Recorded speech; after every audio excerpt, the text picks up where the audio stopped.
How are you, my friend? Welcome back to Do For It In. Why are you crying? What's wrong? Go ahead and take a sit. We will talk about what is going on in your life right now. Okay, so what is going on? What's that? You just got fired from your job? I'm so sorry to hear that, my friend. You know life is not perfect. It is full of ups and downs. I know it is very painful and heartbreaking, but you are gonna get through this. So I want to know, why did they fire you? Did they tell you the reason why? So the big boss came in your store and gave you guys a negative feedback about your store's performance? That is crazy. They did not even give you a final warning. If it was a bad overall review of your store, then the big boss should have given you a chance to recover and for you to prove him wrong. It's okay, don't cry, my friend. Life is hard. I know, that's why I'm here. Go ahead, just let it all out. All of the pain and agony that you feel right now will fade away in some time. I remember the day when I lost a job that I liked many years ago. I was naive back then. I did not really know what I was doing. I thought I was doing good. Every day I would show up and I made sure that I was presentable and neat and always have a willing to help attitude. It's a difficult job because it is physically demanding. I mean, you have seen construction workers every time you drive on Route 8. I am not sure why they always fix that road even though it's not broken. Anyway, I was a construction worker and my boss would say I am really good at this job. I was so happy because it is my dream to work as a construction worker and I finally am living the dream. I really loved that job and also loved my coworkers. I thought I would stay there forever. I realized there is no forever. A year in the job, I noticed that my boss was really tough and a strict kind of boss. He would micromanage everything and sometimes it is too much, especially on busy days, and we are understaffed. It is indeed overwhelming, and sometimes I wish I was born in a rich family because I think every job is exhausting. I know other jobs that are not as physically demanding are mentally exhausting too. I stayed in that job for 5 years and I thought I was a master of that job. Well, I think I was, but there was a lot of new updates of how to do things. New policies that we have to follow. And a new company, construction company, and things got harder and complicated. I was still working with my boss at that time, but I know he is stressed out because of the updates. There were times that I would mess up and he would be pissed off because he would tell me that I should know this by now. I do know it, but he was just mad at himself and I know it. The new company would push the bosses to coach the employees if they would make a mistake, even with just simple ones. Some of my coworkers quit because it was too much. Like I said, I thought I was going to stay there forever, but things happen for a reason. One day my boss called me in his office. I noticed that he looked stressed and not himself that week. He talked to me and he was nervous. I can feel and hear his voice shaking as he talked to me that day. I know that he wants to cry, but he is a man and that is why he is trying to be strong. Then he said it with an unhappy gesture. He said, "You are here because you are being terminated." I was in denial, and I know that I am a confident worker and I am an asset in the job. But due to recent events and with the new company policies, they decided that they want fresh and new employees who would adhere to company policies. I am so sorry, that's what he said, and he looked so uncomfortable and sad at the same time. Tears was flowing from my eyes and I can't help it, but I was just so devastated and distraught. I was like you, the same look on my face when my favorite boss fired me. I know that he is devastated too, but he is just not saying it. He told me everything that I need to know, and it is sad because I have been working there for a while, but it's gone in a few seconds. I told him that I would miss him and the memories we had together in the company. He shed a tear and he said, "You idiot, why would you do that? Men should not cry in front of other men. But I will miss you, kid. You were the best worker and colleague I have ever met." I was heartbroken and was sobbing when I left the room that day. I can't even hide it to the other people that was there. I was devastated, but I know it's meant to happen for a reason. We may have separated in an unfortunate way, but it is what it is. Took me weeks to get over that, my friend. I know you will get over this too. Life is sad and unfair.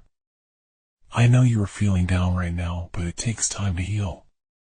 Sometimes months or years, but I know you will get over this and come back 10 times stronger. Anyway, I will go ahead and make you something to eat. Do you want some beer? Okay, I will be right back. Okay, I felt bad for him. He is still crying and he is still emotional about this. I know that my experiences are different from him, and I know everyone is different. I just wish I could help him alleviate this sadness and turn it into something positive. Life is indeed hard, and I know that I can help him get over this. Right now I'll cook this food for him. This is my life now, giving advice to people who really needs it. This is a session that helps people feel better, and I would make sure that he would feel safe and better. But he has the same and very similar experience to my life. I am almost done cooking this. Let me just put the heat on low and leave this here on the stove, and make sure that the stove is on automatic so that it turns off automatically after cooking the food. Hey, I am back. Here is your beer. You know what, my friend? I am happy that I am here because helping is my passion. I know you will get over it, but it takes some time. For now, just focus on healing and just relax and not think about that in a day. I know that the best thing to do is meditation. I used to do yoga and it helps me a lot and keeps you fit and healthy.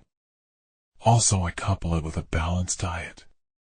But my friend, tonight you don't have to worry about that. We can eat burgers and fries because I know that it's the best food after receiving the news that you just got terminated. That's what I did when I lost my job that day. I went to Burger King and devoured a huge Whopper meal. It's so good, and I just had to let go and not think about my diet that day. Now, I can see a little smirk on your face there, buddy. That's good. Life is too short to be serious all the time. You can just relax, my friend. One of the rooms upstairs is available. It's the biggest room with the biggest bed. And you don't have to pay for it. I got you because you are my friend. I also have this blanket for you. I am gonna be busy tomorrow because there's a family who booked 2 rooms to stay here for a week. But you don't have to worry, my friend. You can sleep all day and just enjoy the big room. My favorite time of the day is the slow mornings on my day off. It's just so refreshing and calming at the same time. It makes you relax and it resets your mind back to the time when you are at your safest. I am looking at him again and he still looks sad. I'm just trying to lighten up the mood, but I can feel his pain. I wanted to tell him it would be okay, that he'd find something better, that this was just a setback. But I knew those words would sound hollow right now. So I just sat with him, letting the silence settle between us. He exhaled sharply and shook his head. I should have seen it coming. They've been making cuts for months. Still, it's like, one moment I had a plan, and now I don't even know what tomorrow looks like. I leaned forward. That doesn't mean tomorrow won't come. He let out a short, bitter laugh. And what if it's worse than today? I didn't have an answer for that, but I knew I could do. I could remind him of who he was. My friend, you're not just your job, I said. You're the guy who pulled me out of my worst slump when I thought I had nothing left. You're the guy who stayed up with me for 3 nights straight, helping me get through my finals when I was ready to quit. You're the guy who never lets anyone else fall, and I'm not about to let you fall now. He was quiet for a long time. Then, finally, he nodded. Yeah, he murmured. I guess I'm just not used to being the one who needs the help. I gave him a small smile. Well, you helped me when I needed it. Now it's my turn. He took a breath, deep, steady. It wasn't a solution, but it was something. And sometimes, when the walls fall, the first step isn't rebuilding. It's knowing someone is there to help you stand. He stayed quiet for a while after that, his fingers still wrapped around the beer bottle like it was the only thing anchoring him. I could see the storm in his eyes, the doubt, the fear, the weight of uncertainty pressing down on him. "I don't even know where to start," he finally muttered. "I've spent years building a career, and now I have nothing to show for it." I shook my head. "That's not true." He looked up, a flicker of frustration in his gaze. "Isn't it? I gave everything to that job. Late nights, weekends, all the extra work, because I thought it meant something. And in the end, I was just another name on a list." I understood his anger. I'd been there before, watching something I poured my heart into slip through my fingers. The unfairness of it stung. But I also knew Ethan. He wasn't just his job title. I leaned back, folding my arms. "All right, let's pretend for a second that you're right, that everything you did was for nothing." His brow furrowed. "That's not exactly helping." "Hold on," I said. "You think all those late nights didn't teach you anything? That the skills you learned, the people you helped, the problems you solved, that none of it matters?" He exhaled slowly. "It just doesn't feel like it matters right now." I nodded. "I get that. But feelings aren't facts. You still have everything that made you good at that job. And guess what? That means you're going to be good at the next one, too. Probably even better, now that you know your worth." He stared at me for a long moment, then ran a hand through his hair. "You really believe that?" I smirked. "I wouldn't be sitting here saying it if I didn't." He let out a breath, lighter this time, like some of the weight had lifted. "You always do this," he said, shaking his head.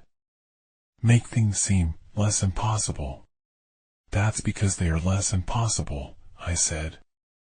"You're allowed to be pissed off, but you're not allowed to give up." He chuckled, the first real laugh I'd heard from him all day. "Since when do you make the rules? Since you sat on my couch looking like you lost everything, when really, you just lost one thing." He nodded slowly, like he was letting the words sink in. "Okay," he said finally. "Maybe tomorrow doesn't have to be worse than today." I smiled. "Now you're getting it." And just like that, the walls weren't completely gone, but a doorway had opened. And I knew he was strong enough to walk through it. I could see it in his eyes, the shift, subtle but real. Just an hour ago, he had been drowning in doubt, his shoulders weighed down by the uncertainty of what came next. But now, as he leaned back in his chair, exhaling deeply, there was something different in his expression. Acceptance.